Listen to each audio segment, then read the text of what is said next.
రహదారుల మీద 1000 కిలోమీటర్ల పరిధిలో పన్నులు వసూలు చేయడానికి ప్లాన్ సిద్ధం చేయమని కలెక్టర్ల సమావేశంలో ముఖ్యమంత్రి గారు చెప్పినట్టుగా వార్తలు వచ్చినాయి.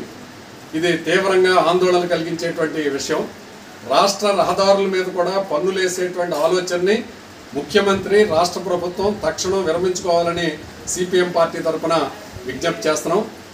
ఇప్పటికే నేషనల్ హైవేల మీద టోల్గేట్ ఛార్జీలు కట్టలేక భరించలేక అనేక ఇబ్బందులు పడుతున్నారు వాహనదారులు, ప్రజలు. విపరీతమైనటువంటి భారం పడింది. ఈ నేపథ్యంలో మళ్ళా రాష్ట్ర రహదారుల మీద కూడా పన్ను వేయటం అంటే చాలా అన్యాయమైనటువంటి విషయం.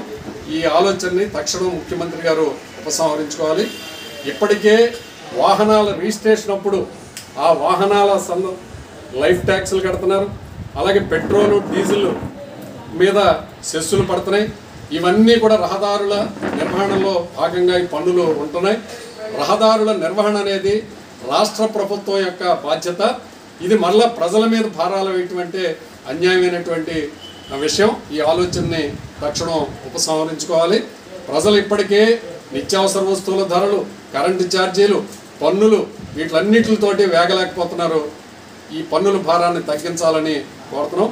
గత రాష్ట్ర ప్రభుత్వం కూడా కేంద్ర ప్రభుత్వం చెప్పినట్టుగా తలూపి ప్రజల మీద పన్నుల భారాలు వేసింది. కరెంటు ఛార్జీలు పెంచింది, రిజిస్ట్రేషన్ ఛార్జీలు పెంచింది, ల్యాండ్ టైటిల్ యాక్ట్ తీసుకొచ్చింది. వీటితో పాటు రాష్ట్ర ప్రభుత్వం కూడా గత రాష్ట్ర ప్రభుత్వం ప్రజల మీద చెత్త పన్ను వేసింది, ఆస్తి పన్నుల్ని పెంచింది, రిజిస్ట్రేషన్ ఛార్జీలు పెంచింది. ఈ భారాలన్నీ కూడా ప్రజలలో తీవ్రమైనటువంటి వ్యతిరేకతకి కారణమై గత ప్రభుత్వం ఘోరంగా ఓడిపోవటానికి కూడా కారణమైంది. ఈ విషయాలను కూడా కొత్తగా ఏర్పడినటువంటి ప్రభుత్వం, ముఖ్యమంత్రి చంద్రబాబు నాయుడు గారు గమనించాలి. ఎట్టి పరిస్థితుల్లోని ప్రజల మీద భారాలు వేయవద్దని విజ్ఞప్తి చేస్తున్నాం. రోడ్డు ట్యాక్స్ ఆలోచనని విరమించుకోవాలని కోరుతున్నాం. గత ప్రభుత్వం వేసినటువంటి భారాలని తగ్గించి ప్రజలకు ఉపశమనం కలిగిస్తే ప్రజలు సంతోషిస్తారని తెలియజేస్తున్నాం.